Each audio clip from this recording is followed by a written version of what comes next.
Here is a question. Read it carefully and think about the answer. Let us solve it step by step. Let us first understand the key concept here. Tollen's test, silver mirror test, is positive for aldehydes.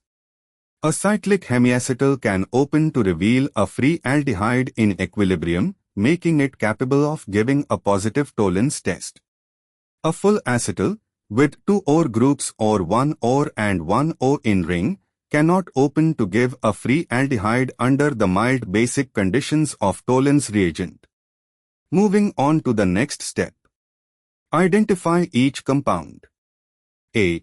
This is a cyclic acetal. The ring oxygen plus an exocyclic OCH3 at C2 means C2 bears 2 oxygen substituents, the ring O and OCH3, making it a full acetal. Full acetals do not give positive Tollen's test. B. This is also a cyclic acetal, or mixed acetal, the ring oxygen plus an exocyclic OCH3 at C3. This is actually a ketyl acetal type. It does not give positive Tollen's test. C. This is a cyclic hemiacetal, the ring oxygen at position 1 and a free OH at C2.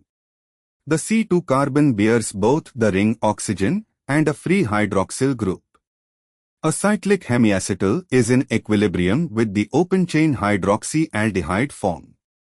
The open chain form contains a free aldehyde group, which readily gives a positive Tollen's test. D. This compound has a tetrahydropyrin ring, cyclic ether, with an OH at C4 which is simply a cyclic ether alcohol, not a hemiacetal. The OH is not on the carbon bearing the ring oxygen, so there is no hemiacetal character and no aldehyde in equilibrium. This does not give a positive Tollen's test.